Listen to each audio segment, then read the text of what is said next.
remporté votre deuxième succès à l'extérieur, et puis là, vous en alignez 2 de suite. Vous êtes un homme heureux. Ah oui, c'est sûr qu'à l'extérieur, on connaît nos lacunes. Et là, ce soir, c'est vrai que c'est une victoire difficile.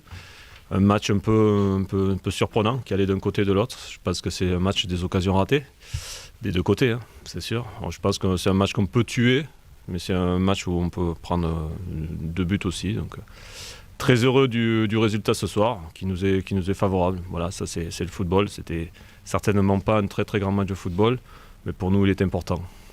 Le but amené par Berenguer pour Courtenay, il y a Ouais. un petit peu litigieux au départ.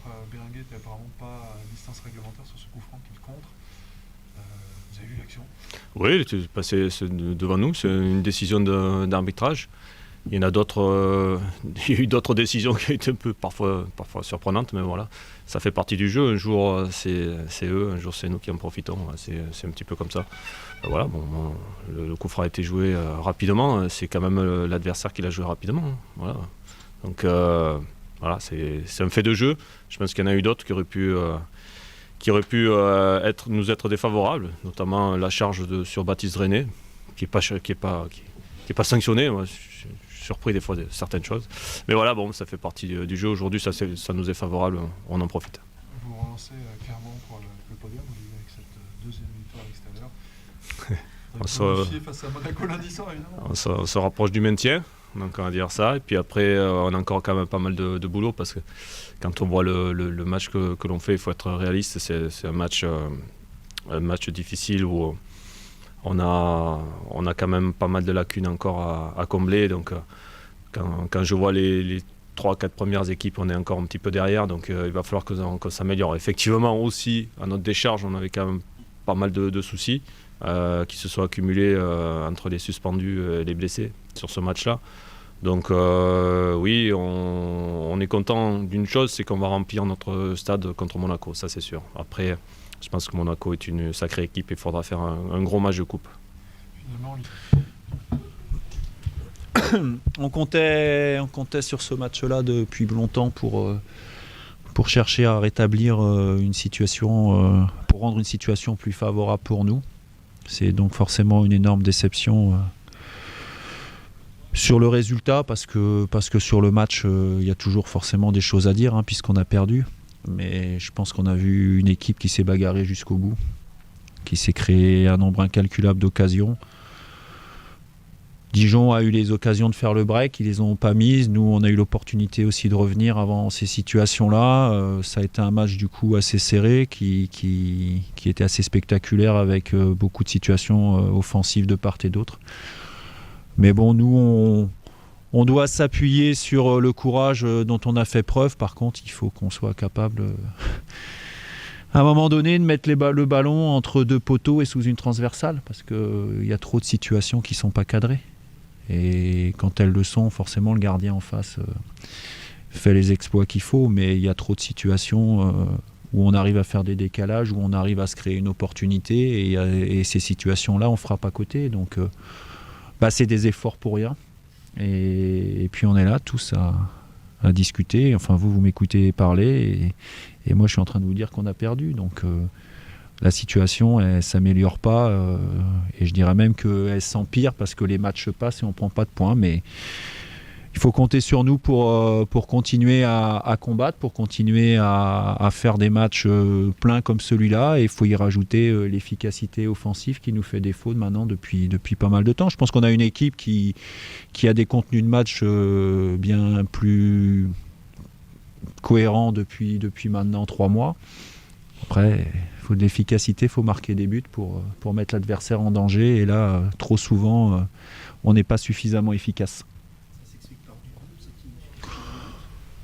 Oh là, ça c'est des longs débats, hein, l'inefficacité. Hein. C'est forcément qu'il y a du doute, parce que plus la situation avance et plus celui qui se retrouve en situation favorable se dit, si je la mets pas, ça va avoir des conséquences peut-être irréparables.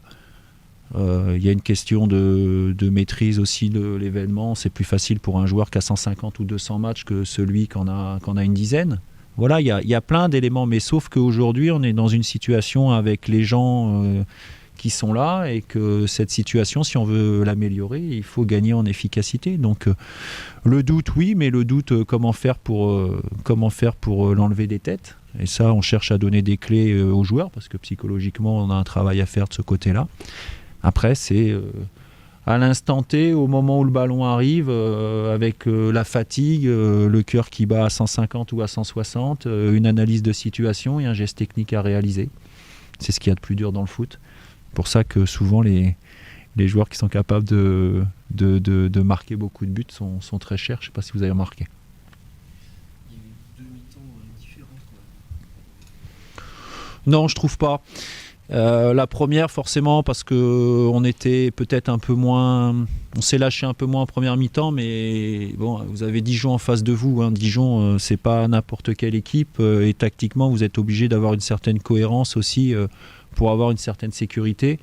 Donc ça donne un match peut-être un peu plus fermé. Je ne veux pas revenir sur le but, mais c'est quand même encore un coup un peu tordu. Un énième coup tordu défavorable.